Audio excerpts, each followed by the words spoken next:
अस्सलाम वालेकुम, सत श्री अकाल, नमस्ते। Welcome to your own channel, your own cricket channel the cricket bridge. ਅੱਜ ਮੇਰੇ ਨਾਲ ਜੁੜਨ ਜਾ ਰਿਹਾ ਐਜ਼ ਆਲਵੇਸ ਮੇਰੇ ਅਜ਼ੀਜ਼ ਦੋਸਤ ਪਾਕਿਸਤਾਨ ਤੋਂ ਅਜ਼ਰ ਖਾਨ ਤੇ ਅੱਜ ਅਸੀਂ ਗੱਲ ਕਰਨ ਜਾ ਰਹੇ ਹਾਂ 1999 ਦੀ ਇੱਕ ਵਾਰੀ ਫਿਰ ਸੈਕੰਡ ਟੈਸਟ ਮੈਚ ਜਿਹੜਾ ਪਾਕਿਸਤਾਨ ਨੇ ਖੇਡਿਆ ਸੀ ਇੰਡੀਆ ਦੇ ਨਾਲ during Pakistan tour of India, ਜਿਹੜਾ ਮੈਚ ਹੋਇਆ ਸੀ ਫਿਰੋਜ਼ ਸ਼ਾਹ ਕੋਟਲਾ ਦਿੱਲੀ 'ਚ। अजहर भाई कैसे हो? भाजी कैसे हैं? ठीक ठाक हैं। सत श्री अकाल तमाम दोस्तों को भी। और आपको ये बताना चाह रहा था कि बहुत सारे मैसेजेस और इनबॉक्स आए थे हमारे पास कि वो हमारे इस सेकंड टेस्ट मैच के तबसरे के लिए बहुत ज्यादा हमें कह रहे थे और खास तौर पर आपसे इसका तबसरा सुनने के लिए बहुत ज्यादा रिक्वेस्ट आ रही थी। तो आज मैं चाहता हूं कि सेकंड टेस्ट मैच के बारे में हम बात करें। क्या ख्याल है? जरूर जरूर, बहुत अच्छा आइडिया अजहर भाई। सो शुरू करते हैं। जो सेकंड टेस्ट मैच था आप सभी जानते हो हुआ था फिरोज शाह कोटला दिल्ली में। दिल्ली ने पहला टेस्ट होस्ट करना था लेकिन वहां पिच डिस्ट्रॉय हो गई थी, सो सारा स्केड्यूल चेंज करना पड़ा था। फिर भी पुलिस की पूरी प्रेजेंस के दौरान ये मैच खेला गया, जो दूजा टेस्ट मैच होया सी ਤੇ ਬਹੁਤ ਜ਼ਬਰਦਸਤ ਟੈਸਟ ਮੈਚ ਸੀ। ਇਹ ਵੀ ਪ੍ਰੈਸ਼ਰ ਸਾਰਾ ਇੰਡੀਆ ਤੇ ਸੀ ਕਿਉਂਕਿ ਸਿਰਫ 2 ਮੈਚਾਂ ਦੀ ਸੀਰੀਜ਼ ਸੀ। इनिशियली 3 मैच की सीरीज होनी सी पर कैंसिल करके बाद। मेरा क्वेश्चन दरमियान में, सॉरी आपको काट रहा हूँ, ये मुझे बताएं कि जो दूसरा टेस्ट मैच था ये इंडिया को क्यों इतना अहम था? क्या वजह थी कि हम देखते हैं कि इसमें सारे प्लेयर्स जो थे कैप्टन से लेकर एक प्लेयर इतना ज्यादा सीरियस था और वो जीतना चाहते थे? क्या इंपॉर्टेंस थी? अजहर भाई आप जानते हैं और हमारे चैनल देखने वाले सभी जानते हैं कि इंडिया पाकिस्तान का जब मैच होता है ना तो प्रेशर तो होता ही होता है। वर्ल्ड कप में भी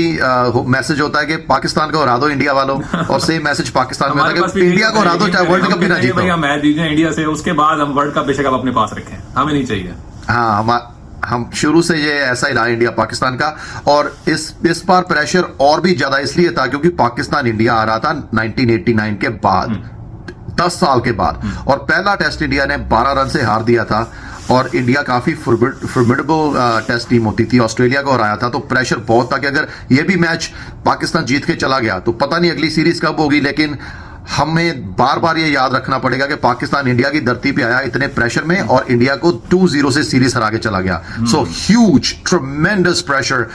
on India, no doubt about it. So match शुरू होता है। मैच का टॉस बहुत ही क्रिटिकल था इस मैच में क्योंकि फिरोज शाह कोटला की पिच 4th इनिंग में बहुत डिफिकल्ट है वहां पे बैटिंग करनी, पिच फ्रेंडली विकेट होती हैं। इंडिया ने मैच का टॉस जीता, बहुत अच्छा टॉस था जीतने के लिए और डिसेंट परफॉर्मेंस थी। सदागोपन रमेश, इसके बारे में काफी बोला जाता था, फुटवर्क नहीं है, लेकिन मैं तो एक बात कहूंगा कि ये सदागोपन रमेश जो है, अगर मैं इनके स्टैट्स वगैरह उठाऊं या जो भी, उन दिनों ये कोई इतने फेमस प्लेयर नहीं थे और मेरा नहीं ख्याल कि किसी और टीम के खिलाफ इतना चलते थे, बट पाकिस्तान को लेके इनकी परफॉर्मेंस को पता नहीं क्या हो जाता था और ये आउट होने का नाम ही नहीं लेते थे। और हम इसमें देखते हैं कि ये जब आते थे, हालांकि ये पाकिस्तान की top of the line ever in history, top of the line bowling line के खिलाफ बैटिंग कर रहे थे और इतने कॉन्फिडेंस से ये खेल रहे थे और ये इंतहाई अंडररेटेड प्लेयर रहे हैं। सरदार साहब, आप क्या कहते हैं इसके बारे में? अजहर भाई आपने बहुत अच्छा पॉइंट दिया। अगर सदागोपन रमेश ने अभी किया ना डेब्यू, लेट थोड़ा डेब्यू करते अपना, तो अभी सिचुएशन थोड़ी डिफरेंट है। अभी लोग परफॉर्मेंस पे ज्यादा ध्यान देते हैं, फुटवर्क वगैरह को बाद में देखते हैं। तब क्या था ना, क्योंकि he did not bat like a purist test batsman, तो सभी इसकी टेक्निक के पीछे पड़ गए। इवन दो इसने रन भी बनाए, इसकी इनफैक्ट रमेश की किसी को, बहुत कम लोगों को याद होगा, जो आखिरी सीरीज खेली थी ना रमेश ने, वो थी श्रीलंका के खिलाफ और उसमें 6 इनिंग्स में इन्होंने एटलीस्ट 5 बार 30 रन तो क्रॉस किए थे मिनिमम, लेकिन उसके बाद कभी भी टेस्ट मैच में सिलेक्ट नहीं हुए। और इस टेस्ट वही कि इनकी परफॉर्मेंस कितनी कमाल है कि फर्स्ट इनिंग जो कि इतनी प्रेशर इनिंग थी और top of the line Pakistani bowling जो उसको फेस कर रहे थे, फर्स्ट इनिंग में उन्होंने 60 स्कोर किया था, पहली इनिंग में टारगेट सेट करते हुए फर्स्ट इनिंग का स्कोर, और फिर सेकंड इनिंग का स्कोर अगेन ठीक है इंडिया के लिए वो लो प्रेशर इनिंग थी, उसमें भी इन्होंने नर्वस 90s में आए और 96 स्कोर किया, एक बड़ा स्कोर था। तो आप ये बताएंगे इस मैच का अगर आप एनालिसिस करें, आपको क्या लगता है कि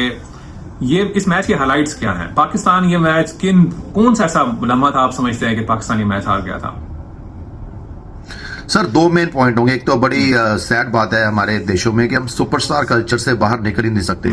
आप अक्सर देखोगे, आपको हाइलाइट्स मिलेंगी सचिन तेंदुलकर की, विराट कोहली की, और वो अच्छे बेहतरीन बैट्समैन है, मिलनी भी चाहिए। आपकी बात को दरमियान में हाउ ऑफ्टन डू यू, सरदार जी, मैं डिस्क्लेमर देना चाह रहा हूं पहले सबको कि मैंने सरदार साहब को बिल्कुल फोर्स नहीं किया उर्दू में बात करने के लिए, ठीक है? तो मुझे कोई ये सब बाद में मैसेजेस ना करें।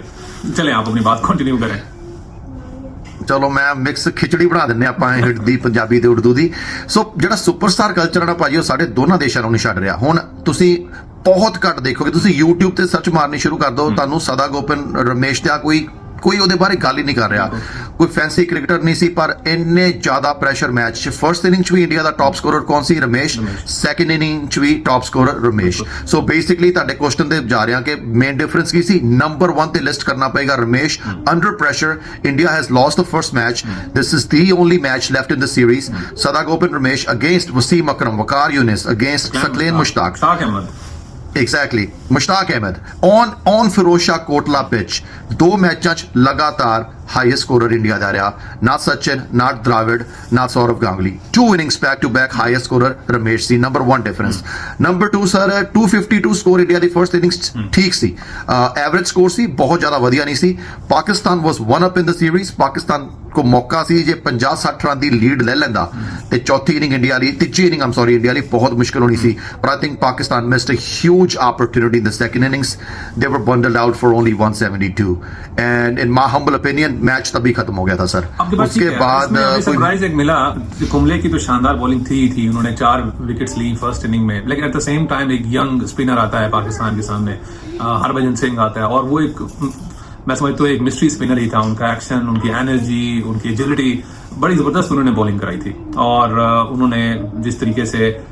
3 विकेट्स लिए और पाकिस्तान को 172 तक उन्होंने स्क्वीज किया तो मेरे ख्याल में ये क्रेडिट इंडियन बॉलर्स को जाता है सेकंड इनिंग की बात करते हैं पर जी उसमें अगेन बड़ा अच्छा स्टैंस रहता है और मिडिल ऑर्डर के अंदर गांगुली का भी जो हम देखते हैं कंट्रीब्यूशन वो भी बड़ा अहम था उन्होंने 62 बनाया था लेकिन अगेन रमेश जो अगेन 96 उन्होंने बनाया था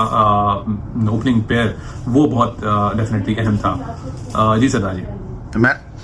बिल्कुल सही कहा ਤੁਸੀਂ ਮੈਂ ਪਹਿਲਾਂ ਵੀ ਕਿਹਾ ਇੱਕ ਸਾਡਾ ਸੁਪਰਸਟਾਰ ਕਲਚਰ ਇੱਕ ਸਾਡੀ obsession ਆ 3 figure scores the I don't know why 120 is any better than a 96 under pressure we forget about the 90s we forget about the 80s we forget about the 70s and how many people remember Javagal Srinath making 49 runs 49 runs in the second innings and another important thing facing 116 balls third innings of a test match against Pakistan he batted with a lot of pride 116 ball तक उसने batting करी and उसके बाद 420 का target was completely out of Pakistan reach Pakistan started off really nice नई ball के खिलाफ सैयद अनवर और शाहिद अफरीदी ने अच्छा ओपनिंग पार्टनरशिप दी लेकिन वो दिन एक बार जो बॉल होल्ड हो कुंबले के नाम गया मतलब मेरा नहीं ख्याल कि वो कुंबले वो दिन कभी भूल पाएंगे कोई भी क्रिकेट फैन भी नहीं बोल पाएगा कुंबले खुद भी नहीं बोल पाएंगे 10 विकेट्स लेनी इज नो मीन फीट कमाल है वो 2 ही बार हुआ है मेरे ख्याल नहीं 3 बार हो गया ना एक अभी हिस्ट्री ऑफ क्रिकेट में सो अमेजिंग डे उसमें थोड़े फनी मोमेंट्स भी थे जब कुंबले ने 9 आउट कर लिए तो जवाहर श्रीनाथ जानबूझ के वाइड बॉलिंग कर रहा था कि मेरे फेलो स्टेटमेट को दोनों कर्नाटका से हैं दोनों अच्छे फ्रेंड्स हैं दोनों की फैमिली से एक दूसरे को जानती हैं so he was making sure that Kumble takes 10 wickets और कुंबले ने वो कर दिखाया कि वकारी में उसका एज लगता है और बॉल जो थी वो हवा में चली गई थी और फील्डर ने बहुत ज्यादा कोई एफर्ट नहीं की थी उसको कैच को पकड़ने के लिए और कैमरा बार बार कुंबले की तरफ जा रहा था उसको दिखा रहा था और आई डोंट नो मेरे जहन में ये आइडिया आ रहा था कि अगर मैं बैट्समैन होता तो शायद मैं एक बैड स्पोर्ट्समैनशिप का मुजाहरा करते हुए शायद विकेटों में बल्ला मार देता या रन आउट हो जाता और but anyhow jokes apart it was a brilliant day for India and Anil Kumble मेरे ख्याल में किसी भी प्लेयर के लिए जैसे आपने कहा कि ये एक बहुत बड़ी बात होती है और मेरे ख्याल में कि ये उनके लिए ज्यादा अहम इसलिए भी था कि उन्होंने ना सिर्फ 10 विकेटें ली और बल्कि अपनी टीम को फतह भी दिलवाई और एक क्रूशल मैच में और फिर ये सीरीज जो थी वो उन्होंने बराबर करवाई बिल्कुल 100% सर आपने सब बोल दिया बहुत अच्छा मैच बहुत अच्छी एंडिंग वसीम अकरम ने भी प्रेस कॉन्फ्रेंस में कुंबले को कांग्रेचुलेशंस दी और ये कहा कि मेरा भी ड्रीम था 10 विकेट्स लेने का मैं नहीं ले सका तो मेरा अच्छा दोस्त कुंबले ले गया सो बहुत ही अच्छी सीरीज थी मेरे ख्याल में अनफॉर्चुनेटली ये सीरीज जो थी इसमें ये इसी तरह का ही एंड डिजर्व करती थी कि एक बहुत जबरदस्त मुकाबला होता शानदार इनिंग्स खेली जाती शानदार बॉलिंग होती बेहतरीन क्रिकेट होती जिस तरह से सकलैन मुश्ताक ने हर इनिंग में 5 विकेटें ली 20 विकेट्स उसने इन 2 टेस्ट मैचेस में ली कुंबले ने इस मैच में जिस तरह से 10 विकेट्स ली रमेश की हमने बात की उन्होंने बहुत अच्छी जो थी वो बैटिंग की और शाहिद अफरीदी की जिस तरह से एक एज ए टेस्ट क्रिकेटर भी उभर के सामने आए थे तो ये जो सीरीज थी मेरे ख्याल में ये और बेहतरीन कप्तानी अजरुद्दीन की भी हम कहेंगे और वसीम अकरम ने तो बड़ी शानदार किस्म की कप्तानी इसमें की तो मेरे ख्याल में पाकिस्तान इंडिया का जो एक अपना कॉन्टेस्ट था वो एक पिनाकल था ऑफ क्रिकेट और वो इस तरह का मैच डिजर्व करती थी बिल्कुल सही बोला अजहर भाई आपने। मैं एक ही बात कहूंगा, I only wish this was a 5 out of best out of 5 test series, क्योंकि टेस्ट सीरीज का मजा ऐसा ही होता है। टेस्ट सीरीज एक सेशन में नहीं खत्म होती, यू बिल्ड अपॉन इट। अगर ये 5 मैच की सीरीज होती तो हम बहुत खुशकिस्मत होते, लेकिन it wasn't meant to be. लेकिन 10 साल के बाद एटलीस्ट क्रिकेट हुआ, अच्छा क्रिकेट हुआ। विक्ट्री लैप और कुंबले की पहले मैच में जो विक्ट्री लैप दिया चेन्नई क्राउड ने पाकिस्तान को, और दूसरे मैच में कुंबले की 10 विकेट्स, ये 2 चीजें इस सीरीज की हाईलाइट थी। चलें, तो इसके साथ मजा आया आपसे। हम इस टेस्ट मैच का और इस वीडियो का हम इख्तिताम करेंगे इस उम्मीद के साथ कि ये वीडियो पसंद आई होगी। और हमने कोशिश की कि इन 2 टेस्ट मैचेस का हमने खास तौर पर इसलिए जिक्र किया, इसको चुना मैंने और प्रिंस सिंह ने, कि लोगों को बता सके कि पाकिस्तान इंडिया का जो कॉन्टेस्ट था ये मदर ऑफ ऑल कॉन्टेस्ट होता है। और अगर इस तरह की क्रिकेट सीरीज, इस तरह की टेस्ट सीरीज या ओडीआई या कोई भी पाकिस्तान इंडिया का मैचेस की सीरीज वो दोबारा से होगी तो वो मेरे ख्याल में पूरी दुनिया के अंदर एक बहुत बड़ी स्पोर्ट्स न्यूज बनेगी। सदा जी, क्या ख्याल है आपका? बहुत ही अच्छा ख्याल है अजहर भाई, और मैं तो ये बोलूंगा कि इंडिया और पाकिस्तान ने काफी न्यूट्रल वेन्यूज में वनडे मैच तो खेले हैं। आपका क्या ख्याल है? अगर बॉक्सिंग डे टेस्ट तो होता है, वो तो ट्रेडिशन चल रही है ऑस्ट्रेलिया में, अगर ऑस्ट्रेलियन बोर्ड से बात करी जाए और एटलीस्ट हर साल एक कोई पिक किया जाए, कोई अच्छा महीना जहां पे हर साल इंडिया पाकिस्तान एक बॉक्सिंग डे मेलबर्न की ग्राउंड में टेस्ट मैच खेले, क्या ख्याल है आपके? मैं आपकी बात से एग्री हूं, और अगर आप मेरे से पूछेंगे तो मेरे जहन में तो बड़े बड़े आइडियाज आ रहे हैं इसको। The month of August can be the best month. मेरे ख्याल में ये बॉक्सिंग डे टेस्ट मैच का भी एक बहुत अच्छा आइडिया है, लेकिन वो बड़ी जो कि टीम्स है, जिस तरह से बाकी दीगर कंट्रीज हैं, वो ये चाहते हैं कि वो ऑस्ट्रेलिया, इंग्लैंड वो अपने मैचेस उन डेज पे रखें। तो Pakistan India can choose any other important day जिस पे ये किया जा सकता है, और it can be neutral venue as long as जब तक ये चीजें सेटल नहीं हो जाती। पाकिस्तान इंडिया की सीरीज इज वेरी इंपॉर्टेंट। और कभी कभी मेरे जहन में एक रैंडम ख्याल भी आता है, आई डोंट नो आपको ये कैसा लगेगा, कि पाकिस्तान इंडिया की ओडीआई सीरीज हो जो कि रेड बॉल में होनी चाहिए, जिस तरह पाकिस्तान इंडिया की शारजा में होती थी, आपको याद होगा। और वो इंतहाई शानदार किस्म का कॉन्टेस्ट होता था, और जो क्लासिक जो डेज थे उनकी आपको याद आ जाएगी, और वो एक अपनी नोयत का एक डिफरेंट किस्म का एक कंपटीशन होगा जो मौजूदा दुनिया में शायद और किसी भी टीम के दरमियान में नहीं हो रहा। बहुत आइडियाज हैं, as long as India Pakistan खेलता रहे और ज्यादा मैच खेले। As cricket fans for missing out, क्योंकि इन टीमों के जो मैच होते हैं ना उसका कोई मुकाबला नहीं है। सो बहुत अच्छा एनालिसिस दिया आपने अजहर भाई, और मेरी उर्दू थोड़ी इंप्रूव हो रही है, पंजाबी तो हैगी है।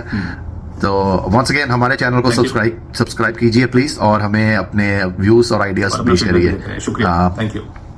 Until next time, thank you. Rab Rakha.